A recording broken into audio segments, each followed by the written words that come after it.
anyways, the beginning of this week, I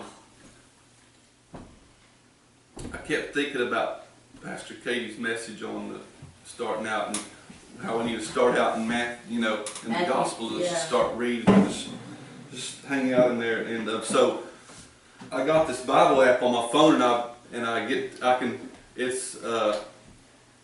it's recorded Bible, so you can hear it, listen to it. And so I'll go to work and I'll get my earbuds in and just play the Bible, man. Praise God. I started out in Matthew, and it seems like I could get more by hearing the Word read to me than because if I read it, I tend to just read it quietly, not out loud, and I don't get it as good. So I don't know why I'm that way, but I just like to hear it more. And you know how it starts out. This one begot, all this, and some holy stuff happening there, that ain't really expounded on. But it's the line of where Jesus came from, Yeah. And it just seemed like I got all the way to 25 or 26 chapter in Matthew, and it just revelation. And the verse come to me, "Be holy as I am holy." And so I want to read that passage. Just a little piece here. And before this, the heading of this says a future in God, but the verses before this is telling us our new life, our new identity, our new perspective.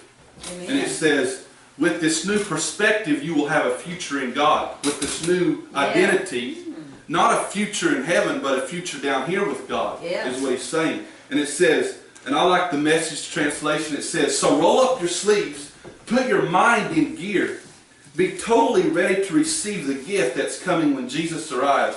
Meaning, we need to be living as though Jesus were about to come. We need to be ready. We don't need to be falling asleep. We need to be living. We need to be active as though Jesus were to appear right now. Yeah. So don't lazily slip back into those old grooves of evil, doing just what you feel like doing. You didn't know any better then. You do now. Ooh.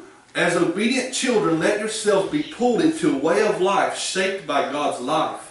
A life energetic and blazing with holiness. Wow. God said, "I am holy. You be holy." And it's like,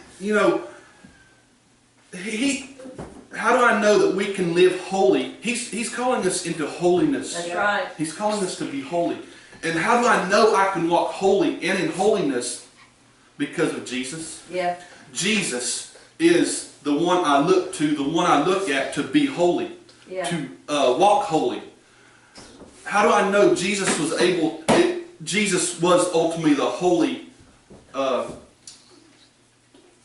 present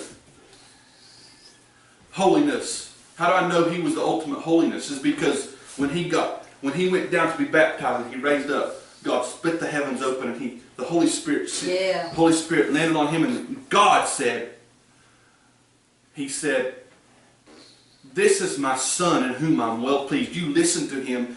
You hear what he has to say because I'm telling him what he's telling you. Praise God. That's what he's saying.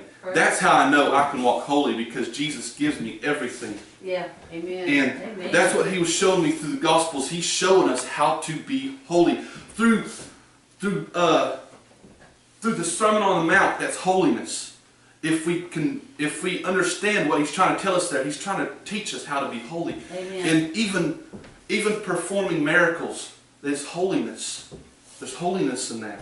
And I'm speaking this stuff for myself. I've got to get out of this mindset that what are people going to think about me? Yeah. What are people going to do to me? Because Jesus knew when he healed someone, he knew who was observing him. He knew he knew their mindset. He knew what they were going to try to do. Amen. And he was not feared. He had no fear. Yeah. Fearless. He was fearless. Yeah. He's just calling us into holiness. I just feel him trying to pull deeper on me. Amen. Come in a little bit further. Yeah. Praise God. So another reason that we can